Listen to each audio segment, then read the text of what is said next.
Bismillahirrahmanirrahim.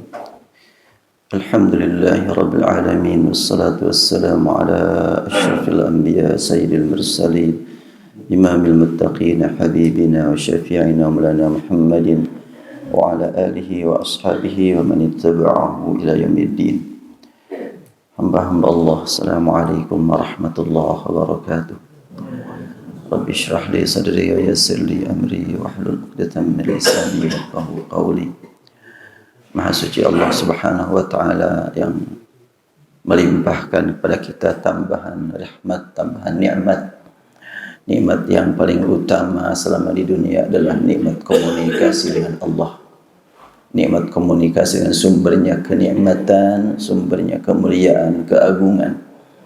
Saat ruku, saat sujud, dan kita akan berusaha untuk memanfaatkan waktu-waktu ke depan untuk lebih dekat lagi dengan Allah, karena Allah telah mengingatkan kita pentingnya mempersiapkan diri menghadapi masa mendatang dengan sekian banyak peristiwa yang saat ini cukup banyak mengagetkan kita. Ada banjir, ada angin tornado katanya, ada lagi gempa, sudah jelas, sudah sekian banyak orang yang diberitakan meninggal, dan sebetulnya tanpa gempa pun memang sudah jadwalnya meninggal waktu itu. Dan kita pun tidak tahu wafat dengan proses apa. Apakah dalam keadaan tertidur nyenyak, tidak bangun lagi, atau sedang di perjalanan, atau dengan peristiwa yang memang di luar jangkauan. Semuanya itu menuntut kita untuk mempersiapkan diri agar dimanapun, kapanpun ajal menjemput kita, selama memang itu adalah menuju ridha Allah Subhanahu wa taala, itu adalah merupakan kesuksesan hidup. Agar tercapai kesuksesan hidup, maka kita perbanyak berdoa. Insyaallah pagi ini kita akan menghayati doa yang sering disebut dengan doa sapu jagat. Gak tahu dari mana itu istilah, karena cukup populer. Ketika saya menyampaikan pertanyaan tentang doa ini sedang berada di luar negeri, tapi di Indonesia maksudnya, masyarakat Indonesia yang ada di luar negeri, ya, mereka pun menyebutnya doa sapu jagat. Sepakat, nggak apa-apalah. Dan yang penting bagi kita bagaimana menghayati dan menjiwai doa ini. Bismillahirrahmanirrahim. Wa minhum man yaqulu rabbana atina fid dunya hasanatan wa fil akhirati hasanatan wa qina adzabannar. Di antara mereka ada juga yang berdoa, ya Tuhan kami, berilah kami kebaikan di dunia dan kebaikan di akhirat, serta lindungilah kami dari azab neraka. Surat Al-Baqarah 201, demikian terjemah yang beredar. Pelajaran dari ayat. Sehubungan dengan doa dalam ayat ini banyak ungkapan beragam dari para pendahulu kita, termasuk mereka yang dikenal sebagai ulama tafsir, tentang apa yang dimaksud dengan lafaz fid dunya hasanah, kebaikan di dunia. Di antara mereka ada yang menyatakan bahwa yang dimaksud dengan kebaikan di dunia adalah istri salihah. Betulkah? Kalau betul, apakah doa ini berguna bagi kaum wanita? Masa wanita memohon kepada Allah ingin punya istri solihah gitu ya? Terutama seorang nenek yang sudah lemah, istri solihah sangat diperlukan oleh pria soleh sebetulnya kan, bukan oleh seorang wanita. Ada lagi yang menyatakan bahwa yang dimaksud dengan kebaikan di dunia adalah rumah dan isinya yang cukup untuk keperluan keluarga. Benarkah demikian? Kalau benar, siapakah yang doanya lebih dekat dikabul? Apakah para ahli ibadah yang terbukti rumahnya sangat sederhana? Atau para ahli maksiat? Sebahagian dari mereka ada yang rumahnya luas dan mewah. Ada lagi yang menyatakan bahwa yang dimaksud dengan fid dunya hasanah adalah panjang umur dengan sehat. Apakah perkataan ini dapat diterima? Sedangkan Rasulullah SAW hanya berumur 63 tahun Hijriah. Sementara dari umatnya yang hidup zaman sekarang pun masih ada yang berumur lebih dari 90 tahun. Siapakah sebenarnya yang meraih fid dunya hasanah itu? Ini adalah berbagai pandangan, berbagai tafsiran dari para ulama, bukan orang jalanan ini yang berkata begitu. Semua orang sehat pasti aktif bekerja dan berjuang untuk mendapatkan dua hal, yaitu meraih kenikmatan dan keamanan. Hanya itu yang diperjuangkan oleh kita. Ingin enak dan ingin aman. Kenikmatan tiada batasannya, karena setiap kali mendapat yang dikejar, akan terbayang di hadapannya kenikmatan berikutnya yang belum terkejar serta lebih menggiurkan. Adapun keamanan yang mereka perjuangkan sangat juga relatif, tergantung profesi dan kondisi di mana mereka berada. Keamanan yang diperjuangkan seorang pengusaha berbeda dengan keamanan yang diperjuangkan seorang politisi. Keamanan yang diperjuangkan seorang prajurit berbeda dengan keamanan yang diperjuangkan seorang anggota legislatif. Keamanan yang diperjuangkan seorang pedagang, demikianlah pula sebetulnya yang beda-beda. Apa yang mereka perjuangkan mungkin saja tercapai sesuai keinginan, mungkin juga jauh dari harapan.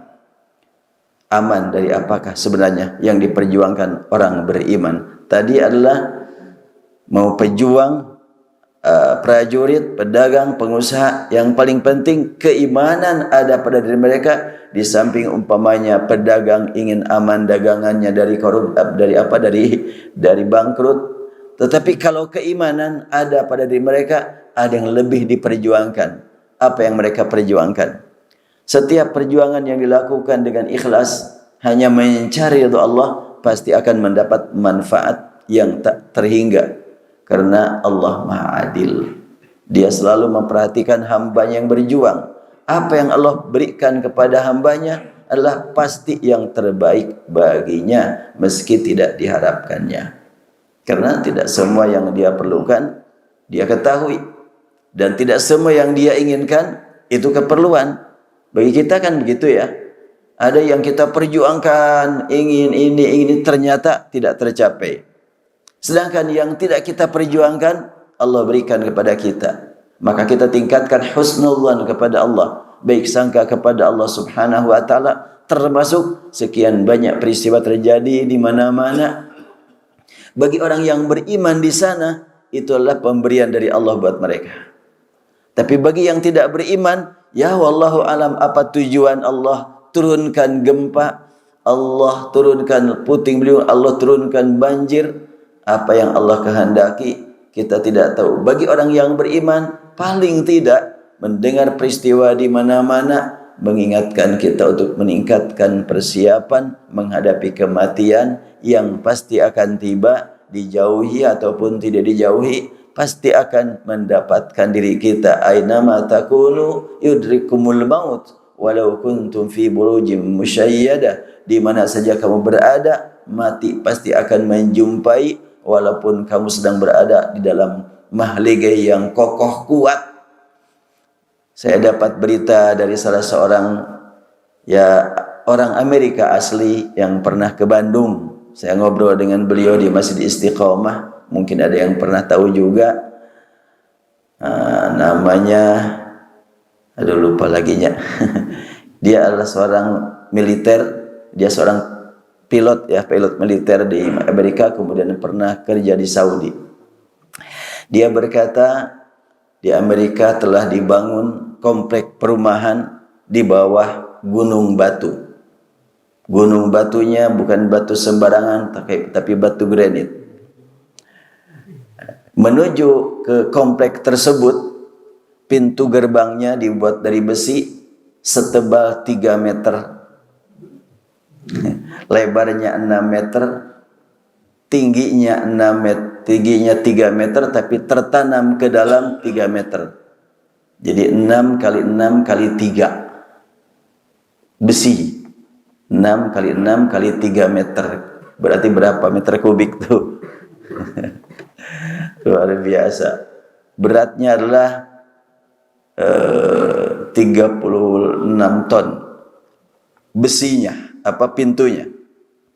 Tapi kalau dengan alat elektronik, alat teknologi, maka untuk membukanya ya cukup tekan bel, langsung bergeser. Untuk apa itu? Karena mereka berpandangan umat Islam itu banyak kekuatan yang di luar jangkauan akal. Maka apabila umat Islam menyerang, kita ngumpet di situ. Masuk ke komplek perumahan. Nah, di dalam perumahan di bawah gunung itu sudah lengkap. Ada supermarketnya, ada tempat olahraganya. Oh, luar biasa ya. Di dalam gunung batu.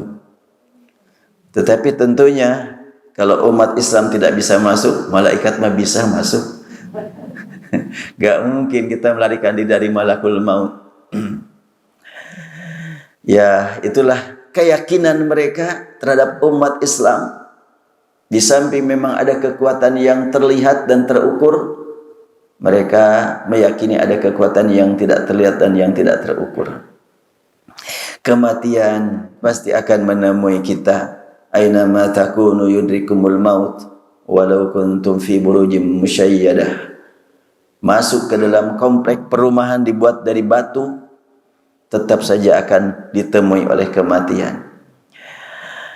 Ya, kita lanjutkan. Semua manusia meyakini bahwa kehidupan di dunia pasti bertemu dengan kematian. Namun demikian mereka semua berusaha untuk menjauhi kematian. Kita tidak punya arti menjauhi kematian. Mau mendekati, mau menjauhi tidak punya arti. Yang wajib kita lakukan persiapan menghadapi kematian yang pasti akan tiba. Bukan kegagalan orang meninggal, tapi gagal kalau meninggal su'ul khatimah.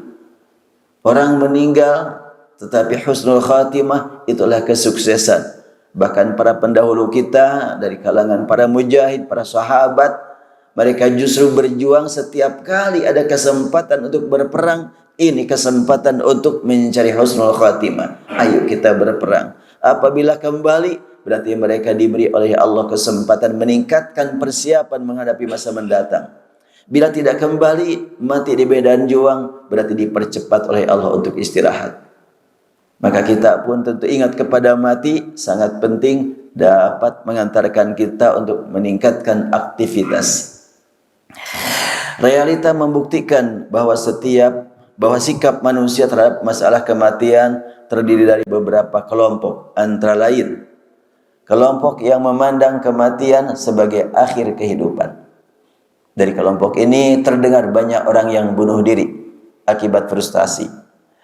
Mereka beranggapan bahwa kematian adalah jalan pembebasan diri dari berbagai masalah atau problematika kehidupan yang mereka hadapi. Hal ini sering terjadi di beberapa negara yang dipandang lebih maju dalam masalah ekonomi, teknologi, dan militer, namun sangat tertinggal dalam masalah bimbingan spiritual. Saya sebutkan bimbingan spiritual, tidak bimbingan agama saja. Karena bimbingan spiritual itu milik semua orang. Baik yang beragama ataupun tidak beragama sangat memerlukan bimbingan spiritual. Sehingga istilah spiritual itu adalah pengalaman spiritual yang dimiliki oleh semua agama itu. Kalau sekiranya biasa kita mendengar kata tasawuf, ilmu tasawuf, tasawuf itu tidak hanya di kalangan umat Islam yang memperdalam. Non-muslim juga banyak ajaran tasawufnya. Dulu mungkin Bapak dan Ibu pernah melihat di televisi apalah saya lupa. Ada profesor ahli tasawuf dari Jerman. Profesor Dr. Anne Mary. Dia bukan muslim. Dia adalah Katolik. Tapi profesor di bidang tasawuf. Dan bertemulah dengan pengkaji tasawuf di Indonesia yang beragama Islam. Berbicara tentang tasawuf mirip-mirip. Walaupun beda agama. Jadi artinya bahwa ilmu tasawuf tergantung pengguna. Apabila umat Islam pasti pembinaan akhlak berlandaskan kepada sunnah Rasulullah dan akhlak para sahabat. Entah diberi nama tasawuf ataupun tidak. Tapi kalau non-muslim tentunya berlandaskan kepada cerita-cerita, sejarah-sejarah para tokoh yang mereka kagumi. Ya, kembali kepada masalah. Sehingga kehidupan di negara-negara tersebut hanya menarik pandangan pihak luar, sementara di dalamnya penuh dengan penderitaan. Sekian banyak negara yang disebut negara maju. Di sana begitu tinggi angka kematian bunuh diri. Padahal ekonominya luar biasa mengagumkan, teknologinya, militernya, tapi banyak bunuh diri. Kenapa? Karena kemajuannya adalah kemajuan fisik. Dan mereka menganggap bahwa kematian akhir kehidupan. Buat kita, kematian merupakan pintu menuju kehidupan. Alladzi khalaqal maut wal hayah liyabluwakum ayyukum ahsanu amala. Allah yang menciptakan mati dan hidup untuk menguji kamu. Siapa di antara kamu yang amalnya lebih berkualitas atau paling berkualitas? Ahsanu. Kalimat ahsanu baik menurut Allah dan dirasakan hakikatnya oleh kehidupan manusia di dunia. Kalimat ahsanu berkaitan dengan al-ihsan, an ta'budallaha ka'annaka tara fa in lam takun tarahu fa innahu yarak. Ihsan adalah engkau menyembah Allah dan betul-betul merasakan betul dilihat oleh Allah. Kalau engkau tidak bisa melihatnya, engkau merasa diawasi terus, merasa dekat. Allah Subhanahu wa taala tidak pernah jauh dari diri kita. Jadi orang yang memandang mati adalah akhir kehidupan, begitu gampang mereka melangkah menuju kematian dengan bunuh diri. Dianggap sebagai satu kesuksesan. Dan anehnya di satu negara yang banyak bunuh diri, di situ ada konsultan untuk supaya menyelesaikan masalah depresi masyarakat agar tidak banyak bunuh diri. Luar biasa, 1 jam konsultasi dengan orang tersebut, harganya mahal, biayanya besar, tapi diberitakan bahwa konsultan bunuh diri itu matinya bunuh diri juga. Karena dia berpikir, saya ini sudah menyelesaikan problem umat, saya sendiri tidak terselesaikan problem saya. Dia juga bunuh diri. La haula wala quwwata illa billah. Kemudian kedua, kelompok yang memandang kematian sebagai satu ancaman hidup yang selalu mereka hindari. Namun mereka meyakini bahwa kematian pasti akan mereka alami. Ini adalah sikap umumnya masyarakat dunia yang memandang kehidupan hanya dengan penglihatan, pemikiran, perasaan panca indera saja. Mereka sangat berharap untuk panjang umur. Namun pada saat yang sama mereka juga merasa takut menghadapi kondisi tua yang dipastikan akan mengalami perubahan menuju kondisi yang tidak diharapkan. Ya, kita yang sudah tua-tua merasakan betul dari waktu ke waktu dan tidak bisa kita tolak. Bagaimanapun sudah, wajah seperti dari hari ke hari berubah terusnya.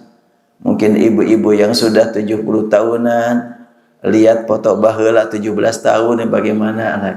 Jauh berbeda gitu tampilan. Apakah mau kembali ke masa 17 tahun? Ya enggak ada artinya bilang mau kembali. Kenapa bilang tidak ada artinya? Ya enggak mungkin lah. Siapa bilang enggak mungkin? Kan Allah menciptakan kita dari tidak ada menjadi ada begitu gampang. Kalau dari tua menjadi muda lagi gampang-gampang saja. Iya, tapi ada apa enggak? Al-Quran membimbing kita untuk meyakini hal itu pasti ada. Inna ansha'nahunna insya'a faj'alnahunna abkara uruban atraba li ashabil yamin.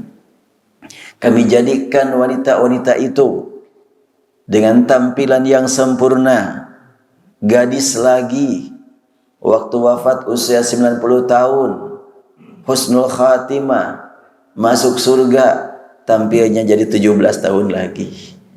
Mudah-mudahan ibu-ibu semua yang ada di sini begitu nanti di akhiratnya. Nah, orang lain bagaimana yang takut sekali kepada kematian? Allah Subhanahu wa taala menjelaskan dalam surat Al-Baqarah ayat 96, "Wa latajidannahum ahrasan nasi 'ala hayatin wa minal ladzina asyraku yawaddu ahaduhum law yu'ammaru alfa sanatin wa ma huwa bimuzahzihihi minal 'adzabi an yu'ammar wallahu basirun bima ya'malun." Engkau sungguh-sungguh akan mendapati mereka sebagai manusia yang paling tamak akan kehidupan dunia, bahkan lebih tamak dari orang-orang musyrik. Tiap-tiap orang dari mereka ingin diberi umur 1000 tahun, padahal umur panjang itu tidak akan menjauhkan mereka dari azab. Allah Maha melihat apa yang mereka kerjakan. Bukan cuma azab di akhirat, azab di dunia pun bagi orang yang memang tidak beriman sudah banyak dibuktikan kepada dunia bagaimana kehidupan yang kita dengar. Dan ini adalah ayat ini berkaitan dengan orang Yahudi secara historis. Dan dari orang Yahudi ada tokoh yang kita kenal namanya Ariel Sharon ya. Beliau menjelang mati diazab oleh Allah di dunia selama 8 tahun dalam keadaan koma. Dan sebelum dia mengalami penderitaan koma, diberitakan dia selalu takut mau tidur, karena setiap kali tidur mimpi buruk terus. Itu menjelang tidur sudah takut aja itu. Pas mungkin sudah tidak berdaya lagi badannya harus tidur, sebentar saja tidur, oh mimpinya buruk. Membuat dirinya semakin gelisah, semakin bimbang, jatuh sakit. Dan setelahnya sakit gak tanggung-tanggung 8 tahun koma. Sampai badannya menurut ukuran umum itu sudah tidak mungkin masih bisa hidup. Tapi badan dia dipelihara oleh Allah di dunia, diperlihatkan kepada masyarakat dunia bagaimana berat badannya tinggal 15% tapi masih bernafas. Umumnya orang kalau sudah tinggal 30% saja udah tidak mampu lagi bertahan. Ini mah 15% katanya. Wah, tinggal tulang dibungkus kulit tapi masih diberi nafas oleh Allah. Peringatan buat yang hidup di sekitarnya, buat yang sehat di sekitarnya. Masih kamu nyombong mau angkuh? Nih dibuktikan orang yang dikenal sebagai super militer, sudah sekian ribu dia bunuh dari kalangan umat Islam. Ternyata Allah perlihatkan kepada ahli-ahli kesehatan, dokter-dokter spesialis dari berbagai penjuru dunia dihadirkan untuk mengobati orang ini, nggak punya arti. Karena kesehatan milik Allah. Sehat milik Allah, sakit Allah yang menentukan. Ini adalah dua kelompok manusia memandang kematian. Ada yang menganggap mati akhir kehidupan sehingga bunuh diri merupakan solusi buat mereka. Demikian keyakinannya, padahal bukan jalan keluar ya. Kematian bagi mereka bukan jalan keluar, tapi jalan masuk neraka. Saya dulu pernah diminta untuk mengunjungi seorang pasien di rumah sakit Al-Islam. Sudah 2 minggu dirawat, kemudian sudah bisa berkomunikasi, tetapi masih stres. Maka saya diminta untuk mengunjunginya. Dan saya dapat berita dari suster, orang ini adalah dirawat di rumah sakit karena sakit habis minum Baygon. Akhirnya saya ngobrol dengan dia nggak mau dengar awal mulanya. Dan ini adalah seorang wanita usia 21 tahun, punya anak 1. Saya panggil namanya, kemudian saya bilang, saya bahagia bertemu dengan orang yang disayang Allah. Kaget dia. Disayang Allah. Iya, engkau disayang Allah. Buktinya engkau masih punya kesempatan untuk memperbaiki diri.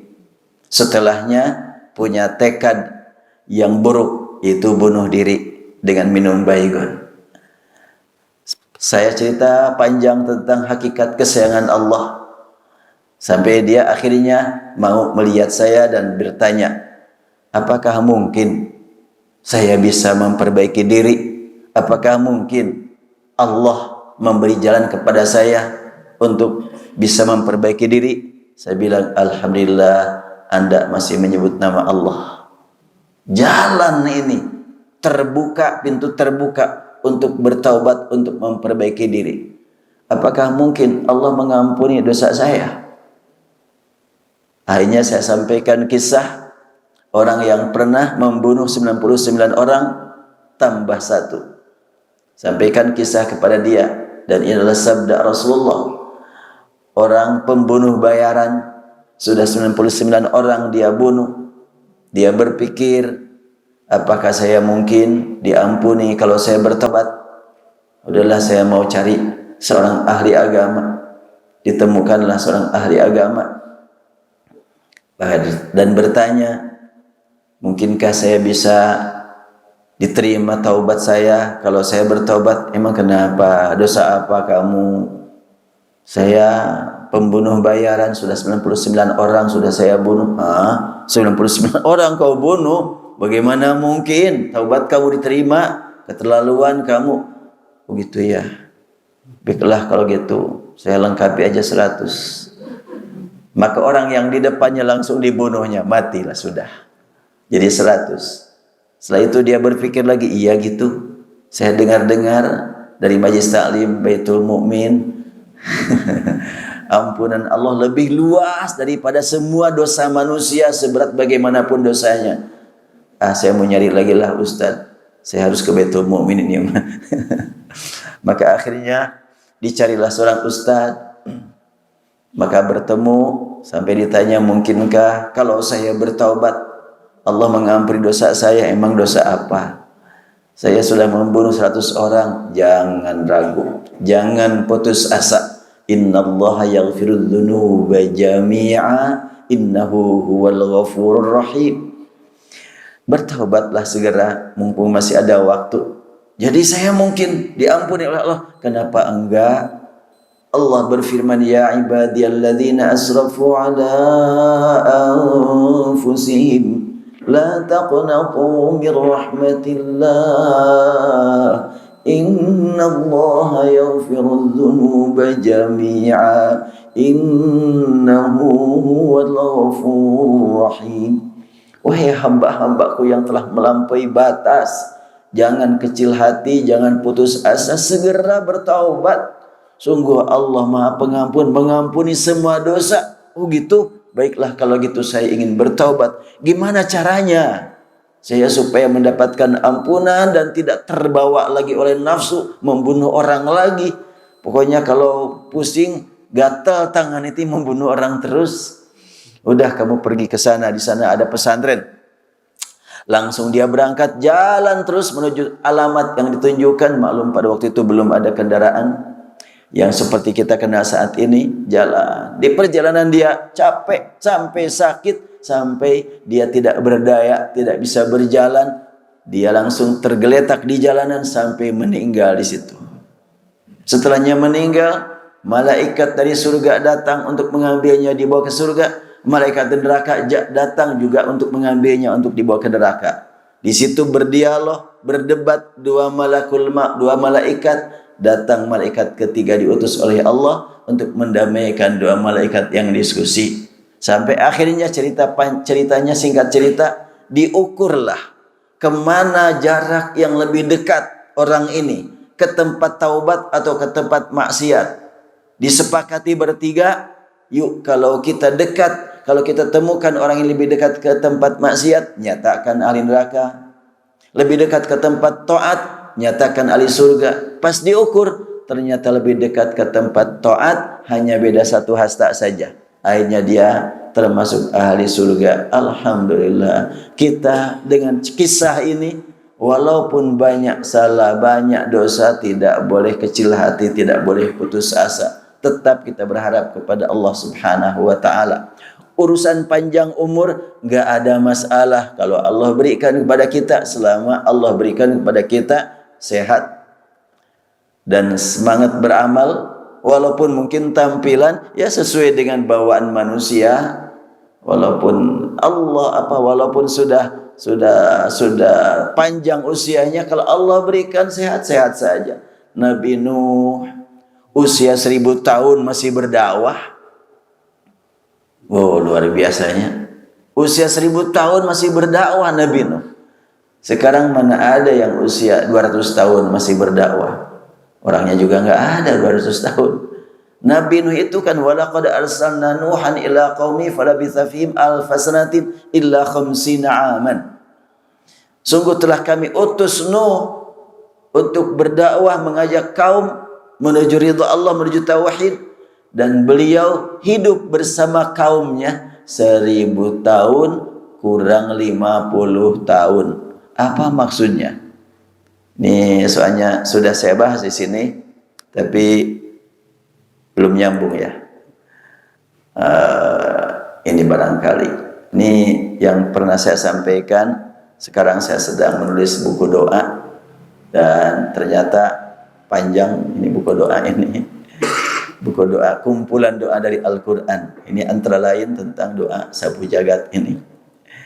Nabi Nuh, saya perhatikan ayat-ayat yang berhubungan dengan kehidupan beliau. Setelahnya beliau diutus untuk berdakwah 950 tahun tambah 50 atau 1000 kurang 50. Apa maksudnya itu? Al-fasnatin illa khamsina ama. Artinya kalimat 1000 sanah. Sebab al-fasanah 1000 tahun pakai sanah. Illa khamsina aman, kecuali 50 am. Dalam bahasa kita sanah tahun, artinya am juga tahun. Kenapa kok dibedakan 1000 sanah kurang 50 am gitu? Apa maksudnya? Saya perhatikan di dalam beberapa ayat yang lain, kalau am itu tahun-tahun tenang. Makanya dalam kisah Ashabul Kahfi juga pakai am, karena tidur ya, tenang. Sedangkan sana itu ya naik turunlah kehidupannya. Jadi Nabi Nuh itu dakwahnya 1000 tahun. 950 menghadapi tantangan begitu berat. Dan tidak tunduk patuh kepada Allah dan Rasulnya kecuali sedikit. Nah yang sedikit itu 50 tahun berikutnya dibina oleh beliau. Jadi 1000 tahun itu 950 cukup berat. 50 tahun pembinaan, masa pembinaan. Setelahnya ditenggelamkan orang-orang yang durhaka. Tenggelamnya ya bukan cuma sebatas banjir yang kita kenal saat ini, kecil itu dibanding dengan banjir zaman Nabi Nuh. Air terus-terusan turun dari langit begitu derasnya, dan dari bawah tanah pun keluar terus-terusan. Sampai bukan sekedar menelan rumah, tapi ditelan juga gunung. Gunung saja tenggelam. Mana bukti gunung tenggelam? Itu anaknya Nabi Nuh. Ketika air sudah semakin naik, semakin tinggi, Nabi Nuh melihat anaknya lari-lari mencari tempat yang tinggi. Beliau manggil, "Ya bunayya rukam ma'ana wa la takum ma'al kafirin." Nah, sini jangan hidup bersama orang kafir. Ayo sini, bergabung. Boleh jadi Nabi Nuh memandang anaknya itu adalah mukmin. Makanya beliau memanggil dengan kalimat, "Nah, jangan bersama orang kafir." Berarti kalimat itu adalah dia masih diharapkan tidak kafir, jangan bergabung dengan orang kafir. Tapi ternyata anak itu kafir. Nabi Nuh memperhatikan anak ini kemana nih, pas lihat ya udah kehilangan jejak, tidak lagi kelihatan, sudah dibawa air. Nabi Nuh jelas sedih, berat ditinggal anak itu. Ya mungkin anak itu dipandang oleh Nabi Nuh bandel aja lah gitu. Gak tahu apakah dia termasuk menyembah berhala ataukah enggak. Tapi yang jelas hilang di bawah arus air. Ya baik, kita kembali kepada ayat. Kelompok ketiga seperti apa? Tadi dua kelompok. Kelompok ketiga yang memandangnya mati itu sebagai motivasi untuk memperbanyak amal yang berguna bagi pembekalan hidup sesudah mati. Kita berjuang untuk masuk ke kelompok ini. Memandang kematian yang diberitakan di mana-mana motivasi untuk meningkatkan amal buat kita. Alhamdulillah saat ini kita berada di masjid, habis ruku dan sujud.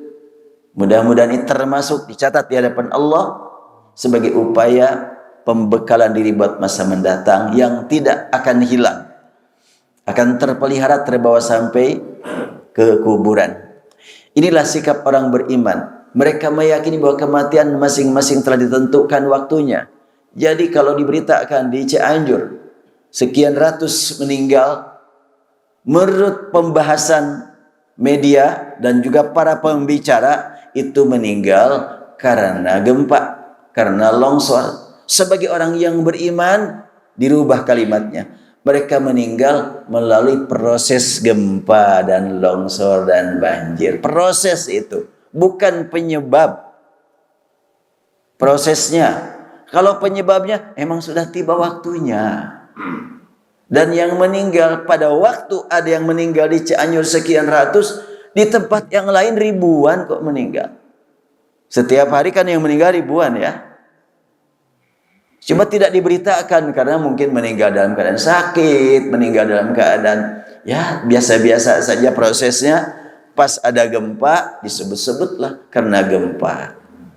Bolehkah menyebut karena, asal jangan menjadi penyebab utama, tapi proses. Penyebab utama Allah pemilik sebab dan Allah pemilik akibat. Buktinya ada anak yang sudah terkubur selama 2 hari, usia 5 tahun masih sehat, karena memang belum waktunya. Dan itu mengulang kembali ingatan kita tentang peristiwa tsunami di Aceh ya. Lebih dari 2 hari bahkan ada anak nyangkut, bayi nyangkut di pohon kelapa kan ya. Ceritanya viral itu.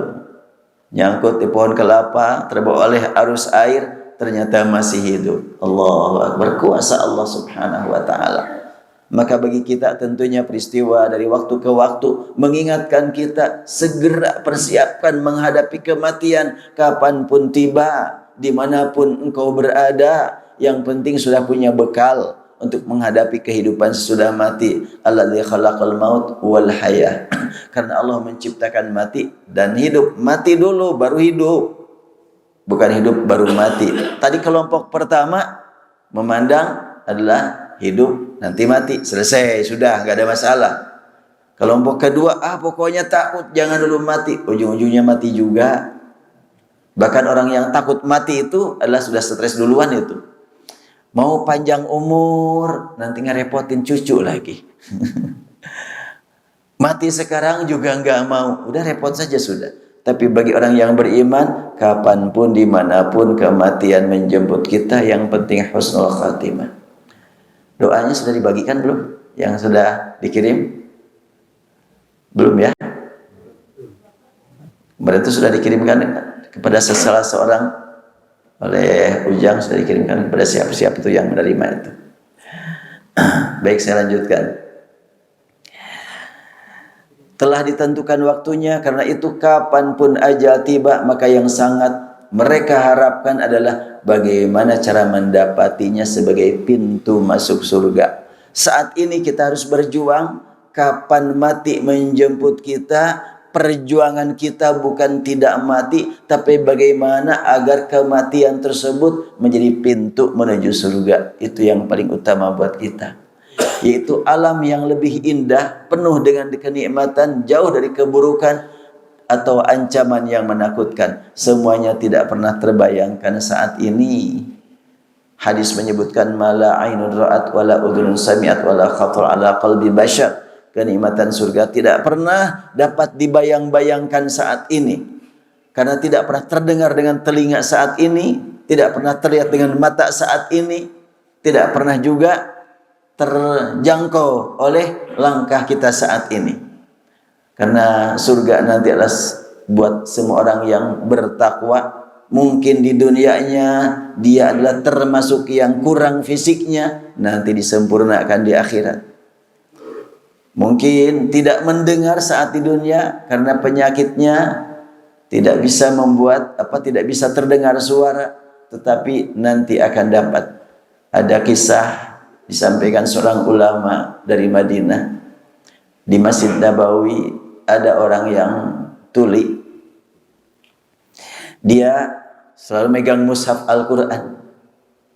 Dan setiap ada orang, dia nyuruh supaya membaca Al-Quran. Karena tuli, ya bisu juga. Tapi melihat, mungkin dia selalu melihat orang lain pada baca Quran. nggak denger dia. Tapi setiap ada orang yang dekat ke dia, baca gitu, nyuruh baca, dia membaca. Dia udah, mungkin dengan hatinya dia mendengar, bukan dengan telinga. Bagaimana Allah menyampaikan ayat-ayat Al-Quran ke dalam hatinya? Kuasa Allah itu di luar jangkauan kita. Dia selalu gitu, ada orang yang dekat dengan dia, dia pegang mushaf kemana-mana, baca. Dia nggak dengar langsung sebagaimana kita dengar karena tuli, dan dia juga nggak bisa ngomong. Tapi ditakdirkan Allah, orang itu meninggalnya juga di Masjid Nabawi, sedang sujud. Allah yang memelihara hati dia. Walaupun di dunia dia tidak mendengar sebagaimana orang lain, tidak bisa berbicara sebagaimana orang lain, di surganya dia nanti akan mendapatkan kenikmatan dari Allah Subhanahu wa taala karena punya iman. Ya, kita lanjutkan. Dari 3 kelompok di atas, hanya kelompok ketiga yang akan mengisi kehidupan dengan rukun dan damai dalam arti yang sebenarnya. Rukun damai yang sebenarnya, rukun kalbunya, rukun fikirannya, rukun perasaannya dari dalam diri sendiri. Boleh jadi dia berantem dengan pihak luar, tetapi itu adalah komunikasi batin dengan jasadnya sangat rukun. Berantem dengan siapa? Dengan yang memusuhi agama. Rasulullah SAW paling rukun tentunya, tetapi beliau perang Badar, perang Uhud, perang Khandaq, perang Hunain, beberapa kali perang. Kerukunan itu jangan diukur dengan kerukunan hanya hubungan dengan sama manusia, tapi rukun enggak dalam dirinya sendiri. Antara perasaan dengan pemikiran, dengan keyakinan rukun enggak. Ada orang yang yakin betul ini Al-Quran itu benar, tapi nafsunya tidak rukun, sehingga akhirnya bimbang gelisah. Konon kabarnya salah seorang kepala negara di luar, pas menjelang meninggal, dia masih bisa berbicara. Dia bertanya kepada yang ada di sekitarnya, benar gitu ya? Setelahnya mati ada kehidupan lagi. Saya sering mendengar ada surga, ada neraka. Duh, kalau benar, saya ini sudahlah ahli neraka, kata dia. Itu perkataan siapa? Konon kabar itu perkataan Nixon ya. Dia gelisah juga gitu, menjelang menghembuskan nafas terakhir sampai keluar kalimat itu.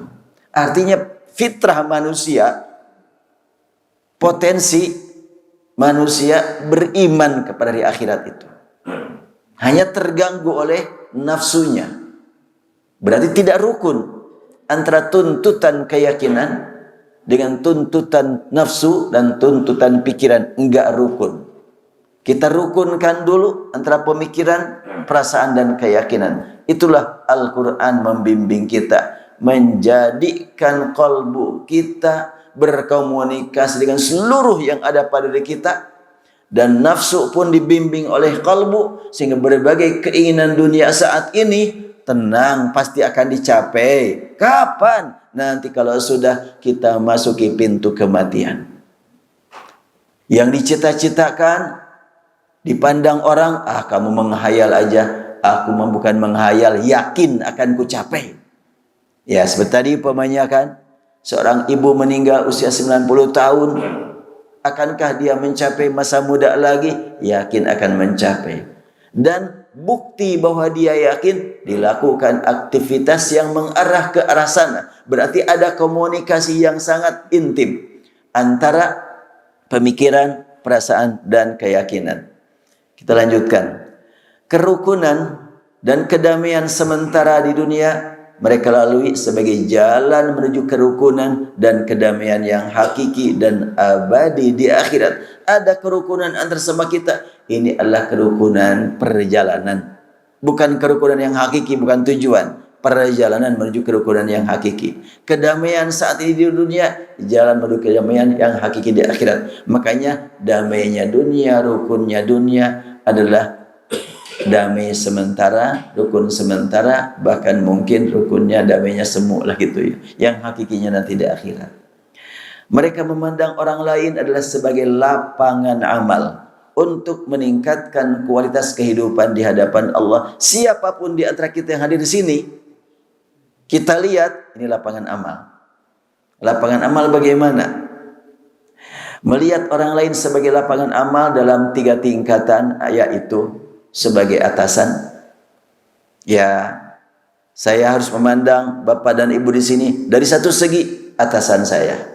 Dari segi yang lain, sebaya dengan saya. Dari segi yang lain, bawahan saya. Semua kita pasti begitulah, memandang yang lainnya. Maksudnya bagaimana? Sebagai atasan yang perlu dilayani, dihormati, diangkat sebagai guru yang diikuti, didengar nasihatnya, diteladani amal baiknya, didoakan agar pahala amal baiknya terus mengalir tanpa henti. Ya, semua kita memandang saudara-saudara kita seiman di dalam masjid adalah atasan kita. Mungkin usianya di bawah, tetapi dia punya keahlian yang saya tidak tahu. Dia punya keimanan, dengan keimanannya naik turun dia juga biasa. Pada saat dia naik keimanannya memberikan nasihat kepada kita, yuk kita dengarkan nasihatnya. Atau enggak begitu, enggak naik keimanannya, cuma dia punya semangat untuk menasihati, kita terima nasihatnya dari manapun. Ya, kalau orang tua mendapatkan nasihat dari anak, kadang-kadang gengsinya, jangan gengsi. Sebab ketika anak menyampaikan nasihat, dia ikhlas karena Allah Subhanahu wa taala. Kita dengar mungkin bahasanya yang kadang-kadang kurang pas gitu. Anak, dasar anak ini. Saya masih ingat orang tua saya dulu menyampaikan kalimat pakai bahasa Sundanya. Anak itu pertama dipiratu katanya. Selanjutnya dipisatru, berikutnya lagi dipiguru, kata bahasa Sunda. Jadi waktu kecil, betul-betul dilayani segala-galanya. Ketika anak menangis, kenapa menangis? Dipaksa orang tua untuk makan. Karena orang tua sayang kalau anak tidak makan. Kan anak nangis itu, saya dulu waktu kecil musim pailit, pernah kemarau lama, susah dapat makan, lapar, nangis karena lapar mau makan. Sekarang di Antapani banyak anak nangis dipaksa makan sama orang tuanya. Itu karena sayang kan gitu. Jadi orang itu bisa dianggap atasan, bisa dianggap sebaya, pada saat yang sama bisa dianggap bawahan. Kedua nih, sebagai teman sebaya yang perlu dijalin komunikasi untuk tolong-menolong, kerjasama, saling menasihati, saling mengingatkan, saling menegur, saling mendoakan, dan seterusnya. Ya, yuk kita laksanakan semuanya ini. Kita melayani orang lain, hormat orang lain, yang kita hormati keimanannya, atau karena dia hamba Allah. Dia suka ruku, dia suka sujud, ya hamba Allah, harus kita hormati. Atasan, sebaya dengan kita, yuk kita kerjasama, saling mengingatkan, saling menasihati. Kemudian ketiga, sebagai bawahan yang memerlukan bimbingan, nasihat, bantuan, pertolongan, dan pengarahan. Tidak lepas dari 3 hal ini. Bahkan boleh jadi pada saat yang sama, satu orang menempati 3-tiganya. Saya pun harus begitu menghadapi semua yang ada di sini, atasan, sebaya, dan mungkin waktu-waktu tertentu adalah di bawah saya lagi itu. Ketika saya punya sedikit ilmu yang tidak dimiliki yang lain, harus saya berikan kepada dia. Ketika dia punya ilmu di atas saya, harus saya belajar sama dia. Saya harus mengangkatnya dia menjadi guru. Demikian antara suami istri. Kalau suami memandang istri 3-tiganya ini, atau istri memandang suami 3-tiganya ini, indah kehidupan sehari-hari ini. Ya, seorang suami melihat istrinya, engkau guruku dalam satu hal, engkau temanku dalam hal yang lain, engkau adalah bawahanku di hal yang ketiga. Demikian pula istri kepada suaminya. Tingkatan tersebut tidak selalu berhubungan dengan masalah usia atau status sosial, akan tetapi boleh jadi berhubungan dengan hal lain. Karena sangat mungkin seseorang menempati 3 posisi pada saat yang sama. Seperti komunikasi harian suami dengan istrinya. Nah, ini saya ambil contoh suami istri aja nih. Untuk komunikasi antara suami dengan istri dalam kehidupan sehari-hari, Allah telah menegaskan dengan firman-Nya, "Hunna libasul lakum wa antum libasul lahunna." Ini ada 4 bujangan ini. Nah, yang sebentar lagi nih. Sebentar lagi nya, masih lama nih, Kang Ali masih lama nih. Nah, bahwa mereka perempuan adalah pakaian bagi kamu, wahai kaum laki-laki. Kamu juga pakaian bagi mereka. Apa yang dimaksud oleh Al-Quran? Surat Al-Baqarah 187. Hunna libasul lakum wa antum libasul lahunna. Perumpamaan ini. Perumpamaan suami dengan istri, masing-masing menempati kedudukan seperti pakaian yang berfungsi sebagai berikut. Bolehlah nanti dijadikan sebagai bekal atau kado atau apa buat yang mau nikah, dikasihkan ini.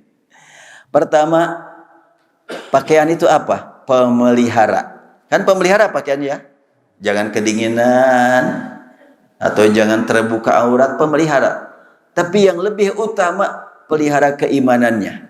Yang sangat diperlukan saat munajat menghadap kepada penguasa yang maha mulia. Berarti kalau suami istri pakaian, yuk sama-sama menghadap kepada Allah.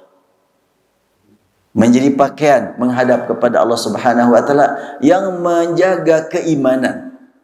Di samping menjaga jasad, tapi menjaga keimanan. Malam yang memberi ketenangan kalbu orang beriman saat berkomunikasi dengan pencipta alam semesta, Allah berfirman, "Waja'alna al-laila libasa." Kami jadikan malam sebagai pakaian. Berarti ada kaitannya tuh. Suami istri di malam hari itu masing-masing menjadi pakaian. Istri pakaian suaminya, suami pakaian istrinya, dan sebagaimana malam Allah jadikan sebagai pakaian, yuk kita gabungkan komunikasi suami istri di malam hari untuk apa? Untuk menjadikan pakaian hidup bertemu dengan Allah Subhanahu wa taala saat ruku dan sujud. Karenanya semua kita hendaklah menjadikan malam yang menutupi pandangan orang lain dari yang tidak patut dilihat, membentuk suasana yang mendukung beribadah dengan khusyuk, dengan status, dan menjadi malam dengan status ini kurang kalimatnya, dan menjadikan malam yang membawa orang lain dapat menikmati ketentraman kalbu dan iman, produktifnya akal dan semangatnya mencari ilmu yang bermanfaat dan menyebarkannya di tengah-tengah umat, dan terarahnya nafsu dengan melihat surga sebagai tempat tujuan akhir dari semua aktivitas. Yuk kita sama-sama suami istri memanfaatkan malam untuk banyak tafakur, tadabbur, tasyakur. Kita bersyukur kepada Allah menggunakan malam hari lebih aman. Kemudian banyak sujud kepada Allah bersama-sama. Itu malam adalah sebagai libas, pakaian. Jadi ada kaitan. Hunna libasul lakum wa antum libasul lahunna. Mereka perempuan pakaian buat kamu, kamu juga pakaian buat mereka. Dan Allah jadikan malam juga pakaian. Ada hubungan itu. Ada kaitan erat antara pakaian sebagai suami dengan pakaian sebagai malam. Malam yuk kita gunakan untuk menjadi kesempatan komunikasi yang paling baik. Suami istri menghadap kepada Allah Subhanahu wa taala, sujud bersama, ruku bersama, qiyamul lail bersama. Kemudian pakaian adalah pelindung kesehatan fisiknya dari udara yang sangat dingin atau sangat panas, angin kencang atau lainnya. Maka masing-masing bertugas untuk menjaga kesehatan jasmaninya. Dalam hal ini, keduanya sebagai atasan yang berkewajiban melindungi bawahannya. Berarti pakaian perempuan pakaian buat kaum pria, atau perempuan pakaian buat suaminya. Berarti pelindung. Kalau begitu, pakaian atasan suaminya, istri atasan suaminya. Suami atasan istrinya sebagai pakaian. Apa maksudnya? Berarti harus melindungi terus, melindungi keadaan istrinya. Suami melindungi keadaan istrinya, istri melindungi keadaan suaminya. Inilah pakaian. Karena Al-Quran menyebutkan demikian. Kemudian penutup aurat, hendaklah masing-masing menjaga aurat pasangannya agar aman dari fitnah luar. Fitnah dalam arti luas meliputi fitnah yang terukur dan fitnah yang tidak terukur. Kadang-kadang obrolan yang bukan ahli masjidnya, obrolan ibu-ibu bukan ahli masjid ini, puntennya. Bertemu cerita tentang kejelekan suami, la haula wala quwwata illa billah. Oh, udah suami saya mah, wah, sampai hal yang sangat sensitif disampaikan juga. Innalillahi wa inna ilaihi raji'un. Itu adalah bukan pakaian yang begitu, tapi noda pakaian yang mengotori pakaian itu. Mestinya kalau pakaian apabila kotor ya bersihkan, apabila kurang rapi ya dirapihkan. Pakai setrikaan yang cocok penghangatnya. Jangan terlalu panas, bisa hangus. Jangan juga dingin-dingin saja, tidak ada pengaruhnya. Ya panjanglah ini berbicara tentang makna hubungan antara laki-laki dengan perempuan sebagai pakaian. Masih panjang, gak akan dibahas semuanya. Waktunya sudah 1 jamnya ngobrol teh. Mungkin sebelum dilanjutkan ini belum sampai kepada aplikasi doa. Jadi saya membahas ayat-ayat doa ini, arti kalimat. Kalau ada historis saya sampaikan dalam buku ini, lalu di akhir ada aplikasi doa. Nah, aplikasinya sewaktu ini langsung ke aplikasi saja, soalnya masih panjang uraian tentang ma'ana Rabbana atina. Tapi secara ringkas kalimat Rabbana mendekatkan kepada Allah. Kemudian atina fid dunya hasanah, kita sadar tidak tahu apa yang dimaksud dengan kenikmatan dunia yang sebenarnya, mohon kepada Allah. Kemudian menjadikan kematian sebagai jalan untuk mendapatkan kenikmatan yang baru, dan yang paling utama adalah ingin selamat dari api neraka. Nah, aplikasi doa, ya Allah Tuhan kami, hanya Engkau yang maha tahu masa depan kami.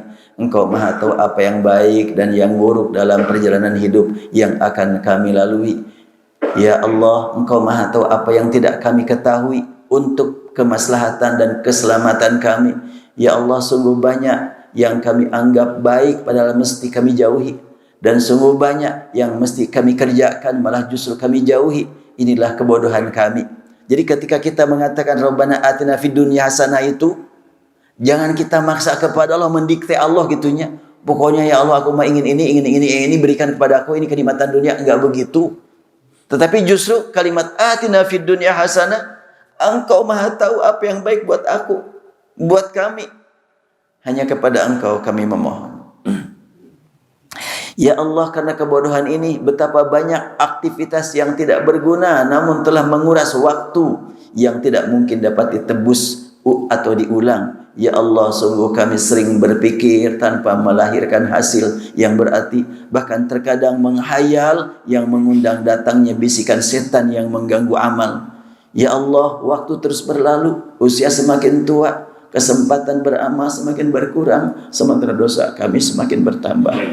Ya Allah yang maha pengasih, yang maha penyayang, sungguh telah Engkau berikan berbagai kenikmatan kepada semua manusia, meski banyak di antara mereka yang kufur dan ingkar padamu. Ya Allah, sungguh kami termasuk yang sering kufur akan nikmat yang Engkau curahkan. Namun demikian kami tetap beriman bahwa Engkau maha pengasih lagi maha penyayang. Karena itu kini kami menghadap hadirat-Mu dengan rasa malu dan takut, namun tetap dalam keadaan penuh harap.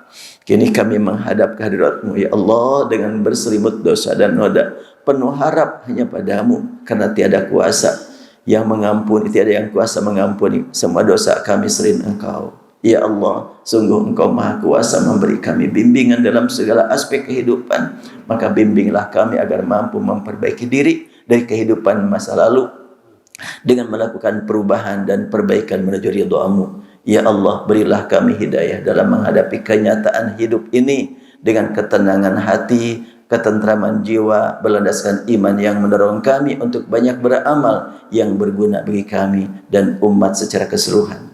Bimbinglah kami agar mampu memanfaatkan kesehatan dengan banyak interaksi sosial yang bernilai ibadah, banyak bekerja memanfaatkan bekal yang telah Engkau amanahkan kepada kami, tiada putusnya, Berilah kami rezeki yang halal untuk berinfak demi membela hak dan menegakkan keadilan. Tambahkanlah kepada kami ilmu yang dapat meluruskan perilaku pada setiap saat dan tempat.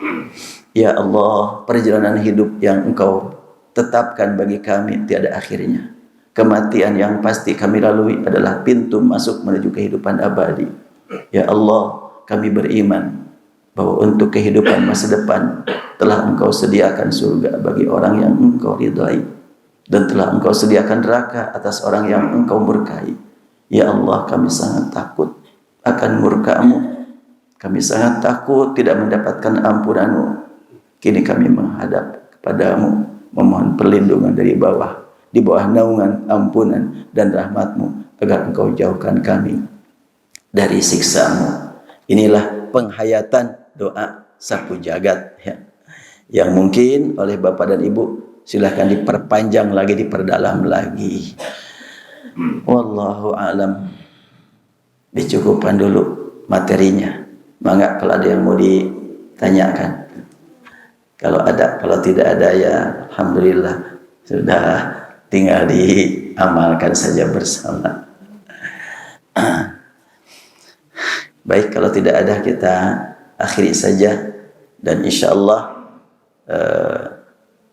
kalau diperlukan materi ini saja nanti diberikan insya Allah. Setelahnya dibahas nanti dibagikan insya Allah.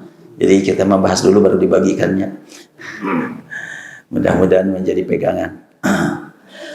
Subhanakallahumma bihamdik, nasyhadu an la ilaha illa anta, nastaghfiruka wa natubu ilaik. Rabbana atina fid dunya hasanah wa fil akhirati hasanah wa qina adzabannar. Subhana rabbika rabbil izzati amma yasifun, wassalamu alal mursalin walhamdulillahi rabbil alamin. Assalamualaikum warahmatullahi wabarakatuh.